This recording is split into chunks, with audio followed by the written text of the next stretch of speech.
Con un fraternal abrazo, como siempre, les saluda a ustedes su amigo José Manuel Marmolejo Delgado en nuestro programa Golpe a Golpe, Verso a Verso de esta gran estación, OMV Radio, desde Ecatepec de Morelos, Estado de México.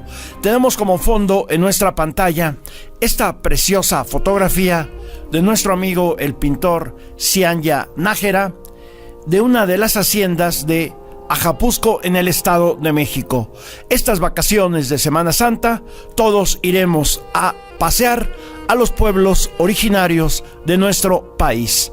Damos inicio a nuestro programa con la crítica que hemos desarrollado sobre la cuestión antireeleccionista. Vimos las posturas reeleccionistas, las posturas antireeleccionistas en esa etapa en que Álvaro Obregón pretendía reelegirse en 1927.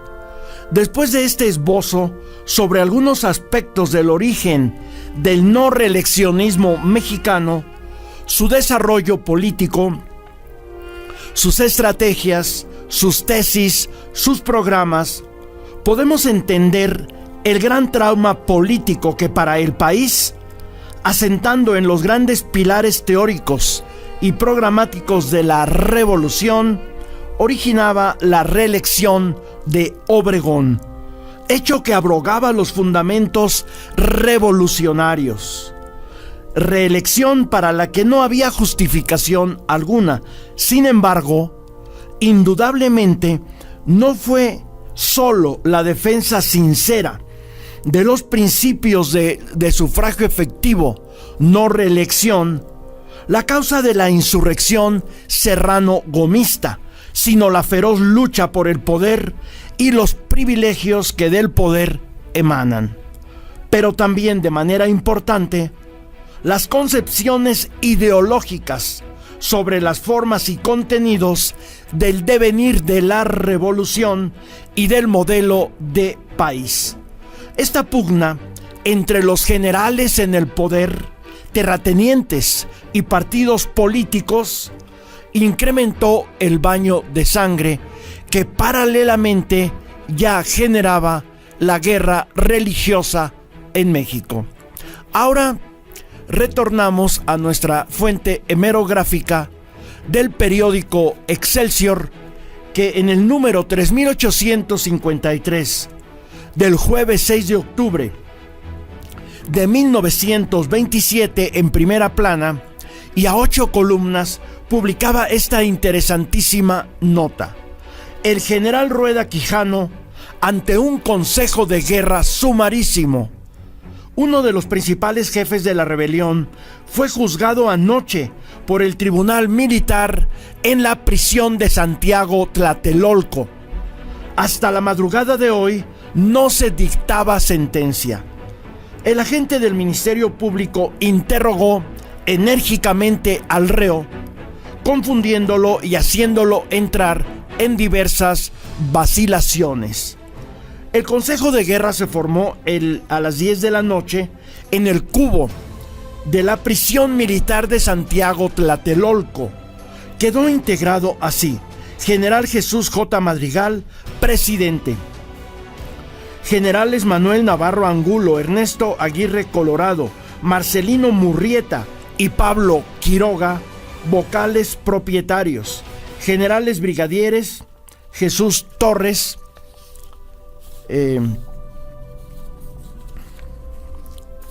F. Ignacio L. Pesqueira, Rodrigo L. Talamantes y Luis F. Hernández, vocales suplentes; licenciado y general Octavio Béjar Vázquez, como agente del Ministerio Público, y los licenciados Andrés Silvestre Cerezo y Silvestre Béjar Vázquez, defensores del reo. Béjar renunció a ser el agente del Ministerio Público porque tal individuo resultó ser su hermano. Por no haberse presentado el general Aguirre Colorado, se llamó al suplente, general Luis F. Hernández. El lugar estaba lleno de jefes y oficiales de la guarnición, notándose la presencia del general Abundio Gómez, oficial mayor de la Secretaría de Guerra, y algunos ayudantes del divisionario Joaquín Amaro. Se permitió la entrada a muchos particulares.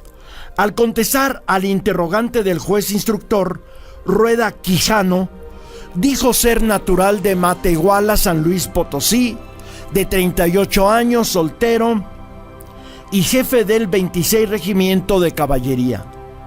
Dijo que el domingo último en la madrugada se hallaba dormido en el Hotel Texcoco, donde se hospedaba, cuando se presentó un teniente o cabo diciéndole que se le llamaba para comunicársele una orden, que los buscaba el coronel Altamira y que a 75 metros de su cuartel se encontró al 25 Regimiento de Infantería y algunos camiones de tropa, que no halló al coronel Altamira, pero que vio al general Héctor Ignacio Almada, quien le comunicó que por órdenes del general Eugenio Martínez debería incorporarse a la columna, y tomaron rumbo hacia una estación cerca de San Juan Teotihuacán, dirigiéndose hacia La Blanca.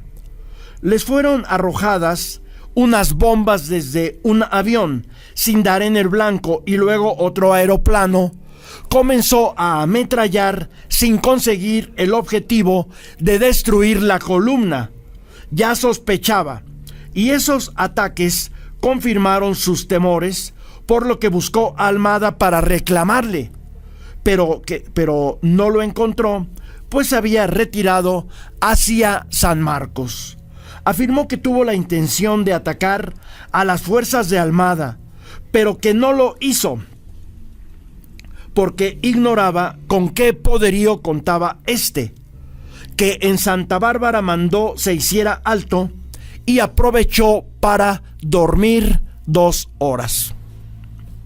Luego ordenó al teniente coronel Anitúa que buscara la manera de comunicarse con la Secretaría de Guerra y Marina para informar de la situación.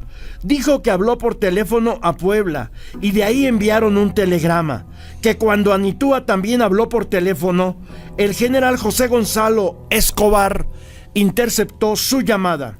Escobar había salido de la capital con la intención de perseguir a los rebeldes. Anitúa le comunicó a Escobar que Rueda Quijano estaba con el gobierno, recibiendo entonces la orden de que esperaran el arribo de los trenes. Luego el mismo Rueda Quijano habló personalmente con Escobar, a quien explicó la situación diciéndole que no tuviera cuidado. Quijano aseguró que siempre había sido fiel al gobierno, que Escobar le mostró un telegrama enviado por Calles en el que ordenaba que Rueda Quijano y Anitúa regresaran a México, que partió para la capital acompañado por el capitán Rafael A. Corral, miembro del Estado Mayor Presidencial, y una escolta que creyó era para su seguridad personal, que fue hasta la mitad del trayecto cuando le pidieron sus armas. Dijo que Escobar le aseguró que envió un telegrama a Calles avalando la conducta de Rueda Quijano, y que lo más grave que podría pasar era que le pidiera que dejara el regimiento, ante lo que Escobar solicitaría que se integrara al de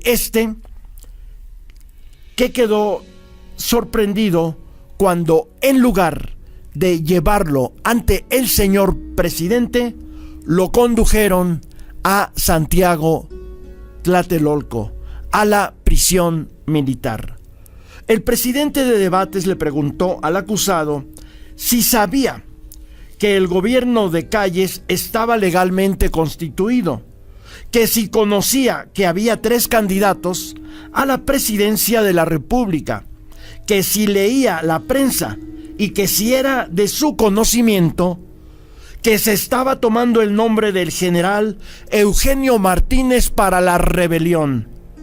A todo contestó que sí, y abundó que en el caso de Eugenio Martínez mencionando que en las maniobras militares de exhibición en los llanos de Balbuena, le comentó que saldría del país el 2 de octubre y que estaba metido en un problema muy fuerte en el que lo había involucrado el general Francisco R. Serrano, que Serrano propuso a Calles disolver el Congreso con fuerzas militares del Valle de México.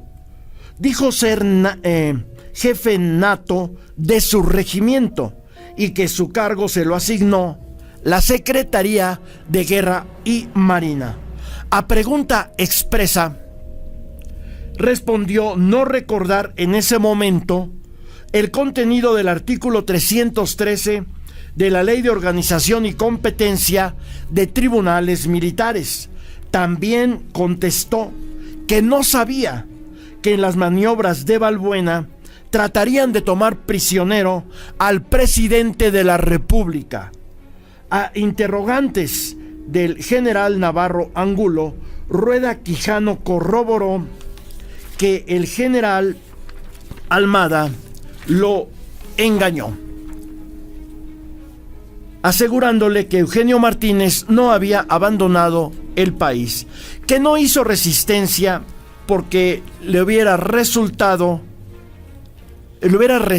elementos al gobierno en virtud de que los pronunciados tenían fuerzas notablemente superiores. Y así es como se fue desarrollando este juicio militar en contra de Rueda Quijano, acusado, tal vez injustamente, de formar parte de la rebelión de Francisco R. Serrano y Arnulfo R. Gómez en contra de Calles. Al final, y eso lo veremos al inicio de nuestro próximo programa, el vaticinio que la opinión pública daba sobre este juicio militar era de que Rueda Quijano sería condenado a muerte por el ejército mexicano, acusándolo de rebelión. Pero de estos temas continuaremos hablando en nuestro próximo programa, golpe a golpe, verso a verso, en esta gran estación OMV Radio, desde Ecatepec de Morelos, Estado de México. Se despide de ustedes su amigo José Manuel Marmolejo Delgado.